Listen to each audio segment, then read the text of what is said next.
far, Okay. no questions. I'm following that text, also that questions, but Principles. no question. Yeah. Program management principles. So as I mentioned in the beginning, all PMI books are based on principles. So all roles have their own principles. These are updated regularly, edition to edition. Today we will just go over the program management principles very quickly. First of all, these are guiding the behavior of the people in the programs. Okay, so these are telling you how you should behave. Okay, when you are doing the program work. Okay, these are foundational guidelines. It doesn't tell you how to do, but it does tell you what to do. Okay, there are 8 principles. I will go very quickly. Stakeholders. I told you will hear this a lot. This is not about stakeholder engagement in detail. This is telling us that engage with your stakeholders at every level. Keep them close. Listen to them and satisfy them. Okay? This is the principle of stakeholders. Benefits realization. We are doing programs to create benefits, right, for the organization. Always keep this focus when you are delivering the program. Always keep everyone aligned to create benefit for the organization. Okay? Synergy. Try to apply a structured approach to enable the program to achieve as much as possible from the components in a synergic environment, in a synergic way. Okay? As I mentioned, 1 + 1 + bigger than 2. Okay? Team of teams. So this is a very huge organization, right? When we talk about program, there are so many groups working. So stay close with them. Have a good networking structure and have a good relationship with the people. Be adaptive, be resilient. This is what is mentioned by team of teams. Change, as we discussed a couple of slides ago, change is something, is inevitable, right? Change happens every day, every moment, right? So we should embrace change as a program manager in our case. But we should always focus on the benefits. If it is moving us away from the benefits, we have to take some measures for that. Leadership. Yeah, program manager is expected to be a leader, right? So we have to motivate our team, motivate our subordinates, our managers, everybody to keep the pace, right? To keep the program running to the target. Okay. Risk. Again, embrace risk because there can be positive risk, but we should effectively manage the risk. Okay. Like project risks, we also have program risks, so we should manage them accordingly in a very concentrated manner. All right, and governance. So this says that establish a appropriate governance framework. And by this way, you can really network the program. You can really control your program accordingly. Okay. Yeah, these are the principles for program management. I also put here the other principles from project management. This is from the latest. There were 12 before. Now there are 6. They combined. So I will not go in detail, but project management principles also exist, as well as portfolio principles. Okay. Okay. Now we are in the most critical chapter, performance domains. This is how we manage our project, guys. Okay. So there are 6 performance domains according to PMI. Okay. Strategic alignment, benefits management, stakeholder engagement, governance framework, and our popular one, lifecycle management. And there is one around that, collaboration. So of course the lifecycle management is pretty crucial, but I will touch each topic quickly. So the important concept here is they are not running in a sequential manner. They are running concurrently, simultaneously. So it is not like, let me finish the strategic alignment first, then I will do the benefit management. It's not like that. All of them are end-to-end, okay? Yes, lifecycle management maybe supersedes all of them, but these domains are structured to run concurrently. This is important, guys. Okay. Let's start with the strategic alignment. Okay. Strategic alignment, as you can maybe consider from the term itself, it identifies the program outputs and outcomes to provide benefits aligned with organization strategy, goals, and objectives. Okay. What's important here? Alignment with the organization strategy related objectives. Okay. So if you look at this simple figure, on the left, you will see the organization strategic plan. So organization strategic plan is an input to the program or to this specific performance domain. Without an organizational strategy, programs cannot exist. Okay. What do we do with this strategic plan? First, we prepare, not prepare, actually, we mainly revise the program business case because business case is done already, even under the portfolio management. Because with the business case, we see that this program is decided to start, right? Logically, there is a benefit cost analysis already done, approved. That's why we already have some kind of a business case, but we have to revise it. We have to update it according to the recent needs. Okay. Then we create our charter, which is called program charter. Actually, you may remember charter from project management as well. Projects have charter, programs have charter, portfolio has charter, and PMOs have charter. Okay, everybody has charters. All right. So this is the registration document of the program, right? If it is approved, this is your green light. Okay. Until then, you don't have the green light for the program, and it's approved by the steering committee. Okay. Based on the business case and other factors, you as a project manager, program manager, you prepare the program charter, and in that you also include the risk management strategy. Okay, risk is pretty crucial, and here there are program risks and there are also project risks, and there are many projects, so you have a bunch of risks in the register file. Okay, that's why you have to keep risk always in front of you, and you have to make a good planning for risk in the beginning. All right. While you are doing all this, you have to also consider the environmental factors, like, for example, the inflation. For example, like we have now in the Middle East, the war conditions, right? The gasoline prices, whatever, all kind of environmental assessments, regulatory requirements. You have to consider all of them while you are doing this, initiating your program, okay? And then you prepare your project management plan, consolidating all these important data, okay? This is what is called the strategic alignment performance domain. It starts with the organizational strategy, okay? This is crucial. Otherwise, programs cannot exist. Second domain is benefits management. So in program management, you hear benefits or benefit very frequently, okay? So under this benefits management performance domain, we are expected to, first of all, define, then create, optimize, deliver, and sustain our benefits as a program, okay? So the first step is identification. You can consider this like a risk management, similar steps.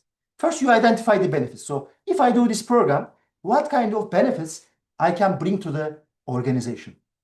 So as you can imagine, the benefits can be tangible, quantifiable, or intangible, non-quantifiable.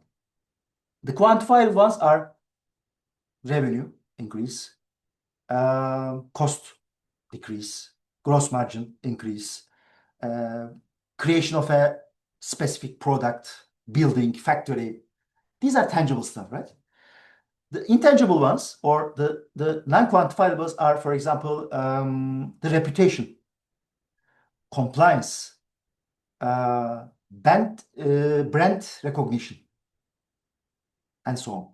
Okay, so we put all these benefits in a table, which we call benefits register. Then we prioritize them. We make further analysis, put some metrics, prepare the benefits management plan, and link everything, these benefits to the program management plan, PgMP. Okay. Then we start the program. After a while, and it can be even after the program, we started receiving the benefits. Okay. This is important. In programs, you may not receive the benefits immediately. There is a phase difference. Okay. You start the program, but benefits will come later. It can be even after the program is over. Okay. So that's why we have to secure the benefits delivery. We have to monitor the benefits coming from the components. We have to maintain our benefits register, and we have to report our benefits, of course, to the management. In the transition, it means that we have to transfer our benefits to the organization as well as the handovering party, because we will hand over our program probably to the operations. Okay, or we can hand over our program to another program, because maybe our program will get smaller and smaller, and they can say that, okay, the remaining will continue on in another program. Okay, this is doable. All right. So we have to consolidate the benefits we are achieving, we are capturing. Okay, and we are transferring our ongoing responsibility to the operational teams. And finally, sustainment. We are not doing our programs just to receive one benefit at a moment. The benefits should be sustained. Okay. That's why before the project is closed, we have to make a benefit sustainment plan, meaning that when the program is over, who will do what? Who will follow the benefits? So monitor the performance of benefits. How? Ensure continuization of the benefits. Who? Perform lessons learned. Develop, monitor. Yeah. I mean, so benefits will not cease when the program is over. They will maybe start at that moment. Okay. So we have to ensure that our efforts are not going in vain, right? That's important. The next performance domain is stakeholder engagement. This is pretty straightforward. We have so many stakeholders. We have to first identify our stakeholders like we do in project management. There is a stakeholder register or stakeholder log. Then we analyze the stakeholders. We put them in this, as an example, power interest grid. And we define all our key stakeholders in these quadrants. Then we plan the engagement. As you see, it doesn't say stakeholder management anymore. It says stakeholder engagement, because we are not managing our stakeholders. We are engaging with them. Okay. We are just managing the process. Okay. So that's why stakeholder engagement. So we have to plan how to engage with the stakeholders, right? For example, I will meet with high power, high interest stakeholders every week. I will send report to blah, blah, something like that. So you have to make this plan. Okay. Reporting, communication, everything you should be putting in this register. And this is a very confidential file, by the way. You should not let it be seen by everybody, because there can be some personal comments in this register. Okay. So we have to be careful about that. And after we have all the planning, everything is planned, let's engage, right? We engage with our stakeholders. We take them to maybe lunch, depends on the customer. We organize team meetings. We send reports, whatever. I mean, all kind of engagement activities are done, are executed under number 4. And of course, we have to communicate the general guidelines or tactics to the stakeholders accordingly. For example, I will send reports every month. I will do this. So transparency is pretty crucial in program management, as well as other roles as well. Okay. Conscious of time, I'm moving a little quick. Governance framework. So this is mainly enabling and performing the decision making, program decision making. Who will approve what, when? How? Okay? How we will oversee the program? Okay? How will we ensure the compliance in our program, etc. So here's a very simple graph. On the top, we have the portfolio, the governing body. Some information flows to the programs like policies, practices, oversight, decision making. So we receive them from the portfolio as a program manager. Okay? And what we send back, reports, change requests, issues, risks, and benefits. Okay? And from programs, we go to sub-side programs and projects. So same logic. There is only difference between B and C. In B, we have the benefits capability delivery. In C, we have product and service because projects are delivering products and services, okay? While programs more are on the benefits level. So this is the overall management framework you have to implement at the start and keep track of it, of course. You should not get out of line during the execution. Collaboration, this is pretty simple and it's about, you have to collaborate, okay, between the elements of this sphere, portfolio, organization, program. So all these roles, all these elements should be aware of what the other is doing, okay. And this is mainly talking about that as a performance domain. And finally, the biggest lifecycle management, the biggest performance domain, lifecycle management.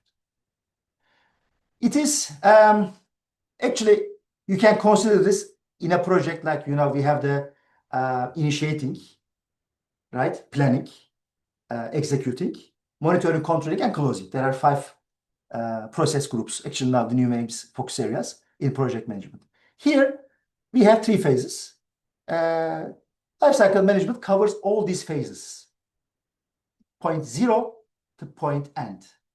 Okay, so, and it spans during the duration of the program, which is logical.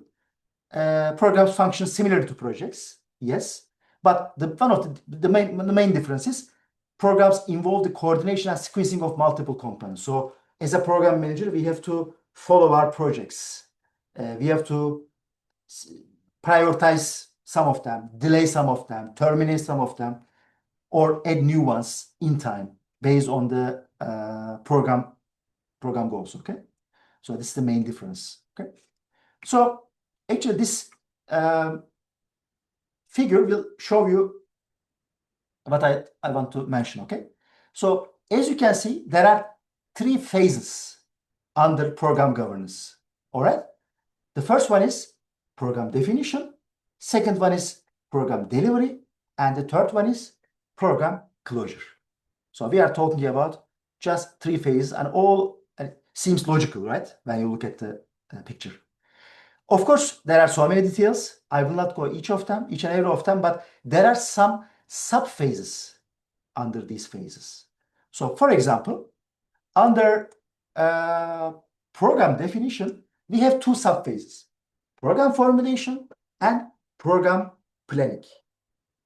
So the program manager and program sponsor are assigned during this subphase, program formulation.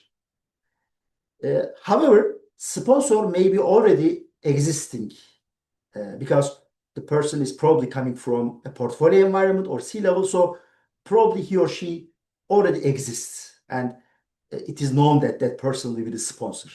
But there is no program manager before this formulation phase because there is no program until then, okay? So the program manager is assigned under formulation and this person working together with the sponsor, they develop or improve the business case, initiate the initial study, start the initial study of scope, resource, cost, schedule, risk assessments, right? These are pretty high level initial analysis and develop a program charter. This is the scope of program formulation. When the charter is approved, then you can go into the planning phase. If it is rejected, then the program is over before starting. So you should hand over everything to the knowledge base. You will upload everything, and then you will move to another role. But if it is approved, of course, you will go to the planning phase, subphase, program planning subphase. So as you see planning here, we are going deeper in the program details, okay? We first initiate a governance structure, right? We recruit some people to the organization because we have to make some plans. We cannot do it at all. So we have to have maybe the coordinator, some subject matter experts, etc., etc. So this is the value the team is starting to build. Okay. So here we start preparing the program management plan, PgMP, like the PMP. Okay. There are 13 documents. So similar to knowledge areas, we have stakeholder engagement plan, communication plan, financial plan, etc. You prepare all these plans from program management perspective, of course, maybe on a higher level, at this level. Until then, when you are ready, after that, when you are ready, and if you have the approval of this PgMP, you initiate the components. Very important point, none of the projects started until this moment, okay? Nothing has started. We are just only working on the program level. Also, we are defining program roadmap under Yes. program planning, right? Correct. Program Correct. roadmap.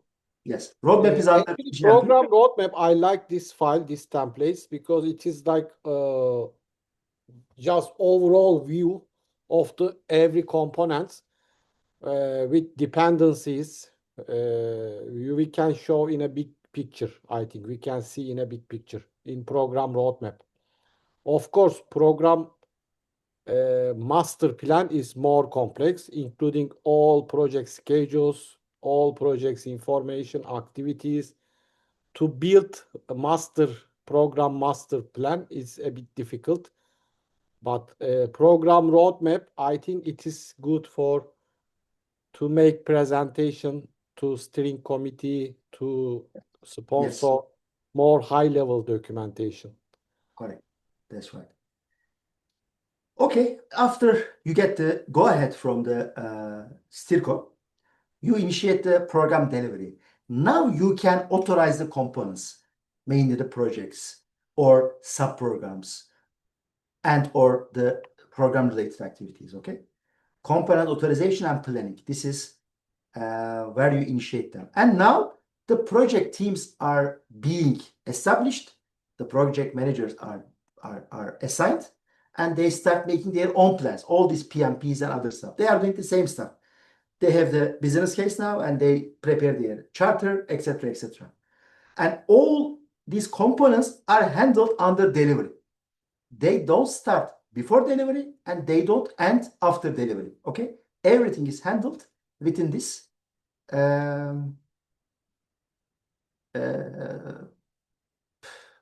delivery phase. Okay, I couldn't find the word. After the planning done, they are ready, then they are initiated. Okay.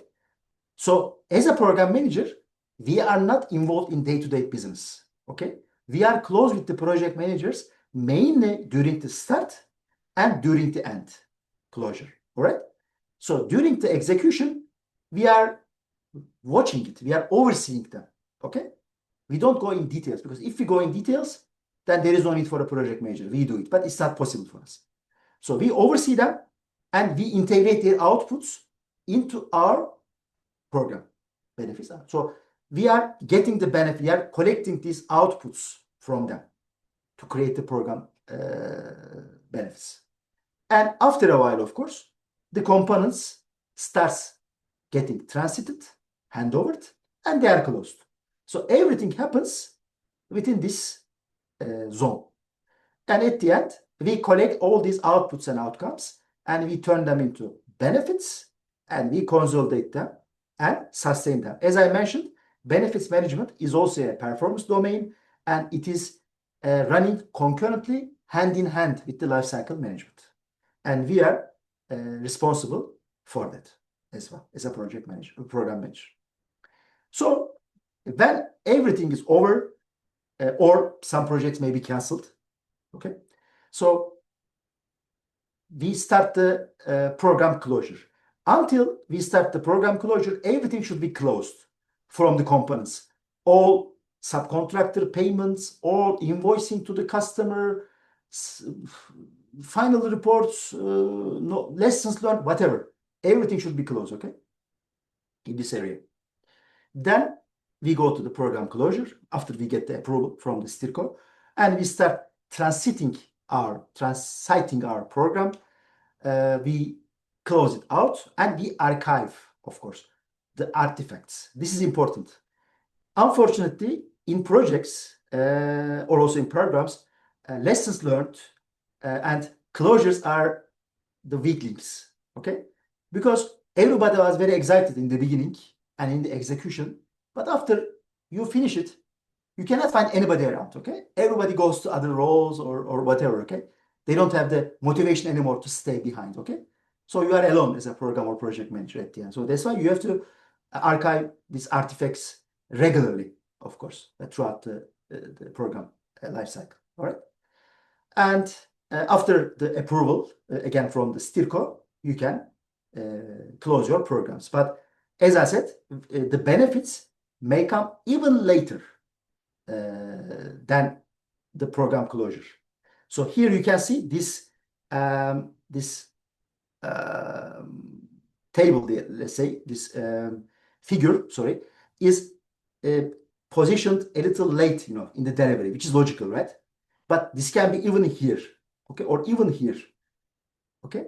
So we should not be afraid of it, of course. I mean, this is this is natural, but we have to always follow the benefits in our programs.